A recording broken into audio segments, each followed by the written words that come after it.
Pearls have been prized for thousands of years. Yes, Mary, I said thousands of years. Hey, that's a long time. How they're formed and where they come from. That can add to the value. This week's Bling It On is kind of a Pearl 101, Mike. Yeah, John Dineen's going to educate us here a little bit. Good to see you, John. Guys, good to see you. As much as I can. So, how many different styles are we talking about of pearls here? You know what's amazing, I didn't realize this until I really got into it, is there's 11 different variations. But there's 4 main that everybody really knows about.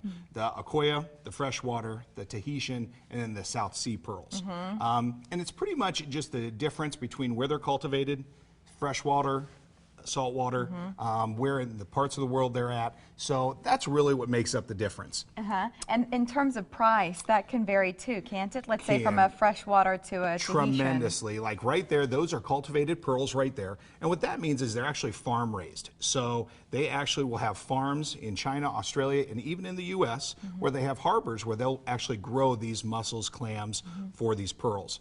Prices can vary tremendously. Natural pearls you actually don't see in the market very often because they are so rare. Well, Mother Nature can throw you a curveball, and it can affect the process of getting that pearl. Completely. And so that's why you've seen it's grown so much. And actually, one famous name, of course, is Mickey Moto. Yeah, right. He was the one that actually started cultivating pearls back in the late 1800s. And he actually performed it to where in about 10 to 15 years, he got it down to a science where he made almost the perfect round pearl from cultivate. For tiaras. Wow. Exactly. When you talk about size, when you talk about shape, because there's some that are perfectly round, and then there's others like this piece right here. Or that petal. piece, There's different shapes. And what's crazy about this is that those you'd actually look at and you'd think those are probably fake, not actually cultivated, but those are a set of freshwater pearls that have actually been dyed. And so when you're actually looking at pearls, looking and seeing if they're real ones or they're imitation, you actually look at the different styles. No same pearl is going to look the same. Well, and John, some of these, I mean, rings, absolutely bracelets, gorgeous. all colors here. And that's what's great. We just got this line in recently. These are all freshwater. All the different colors you're looking at here are all freshwater pearls. They are dyed to have different colors there. But the one you have on your hand, that's a gorgeous Tahitian pearl right there. Of course, I went diamonds. straight for the Tahitian. And one of the most sought after. Is that one seems like it's perfectly spherical. And that one is a perfect cultured stone Tahitian pearl. That's just actually perfect. Hey, John, will you get those earrings that I was flipping out over in a second? Yes. Because I feel like pearl, we think of it as such a classic stone, but when you set pearl in a more contemporary design like with these earrings, it takes it to a different place. You're starting to see so many different variations. Pearls are starting to make a comeback. They were for a while there a very hot commodity. Then they kind of died off. People didn't want to have the upkeep, the maintenance of them. So then they're starting now to come back because the prices are very reasonable. What is the maintenance and the upkeep on these? You know, with these, what you have to basically make sure is pearls are actually made of calcium carbonate. So you don't want anything acidic around them, any type of acid, vinegar. Perfume. Yes, anything like that. That will actually take away and eat away at that luster. So just actually warm water, cloths, just cleaning them up, just typical maintenance like that will make them last forever. And what should we look for if we're buying? Are there certain signs if something's real or fake? Once again, in the best, and you'll probably see some people do this every once in a while, you use the teeth test. And what that is you'll actually take a pearl and you'll rub it against your teeth. Fake ones are actually smooth. You're not going to feel a gritty texture. Mike, do you want to do it? Real ones actually will have a gritty film to them, and you'll actually feel that grit. How would you feel about Mike rubbing one of these pearls against his teeth? Not a problem. Those are brand new, so don't worry about that. Yes, so you're good rub it there. on my tooth? You just rub it on your tooth, and you'll actually feel if they're gritty or not. And you can actually feel it.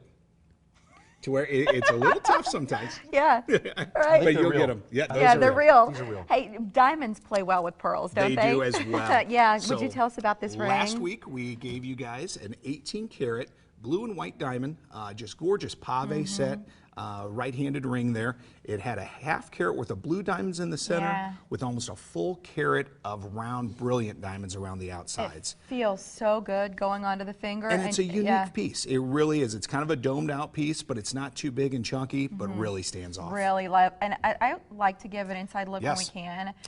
Just so that you know how well this piece is made and you can appreciate the quality Soles brings. It's nice, heavy pieces that you're not going to come in.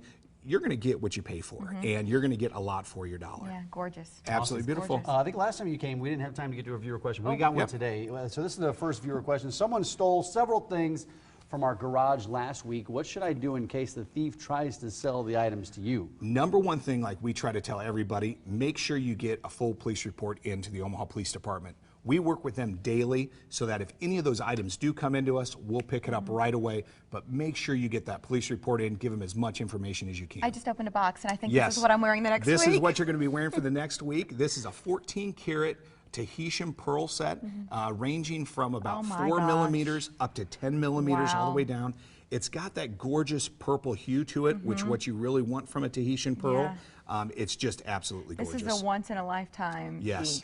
Those are Just Tahitians right now are one of the amazing. most popular, and so it's gorgeous. Wow. Gorgeous, John. Thank you. And by the way, if you have any questions for John, Yes. He's always a great sport about answering them, whether it's something general or something specific. And you can email those to value@omahamorningblend.com. That's the address just for John. Yes. So nothing else going there, so that we can make sure to get your questions. We might use them on air. In terms of locations, and there are 5 Saws locations in Correct. the area, do all of them have pearls? All of them do have pearls. This freshwater set you actually see here with all the different colors is based out of our 120th Street store, but stop in, some amazing And prices I'm right noticing in some cases, $20. Yes, and that's what's amazing about some of these freshwater. Yeah. You're looking $20, $30 on up from there, so don't think you're going to spend a ridiculous amount. Yeah, good value. Thanks, John. Yes, guys, Thank thank you once again. Great to see you.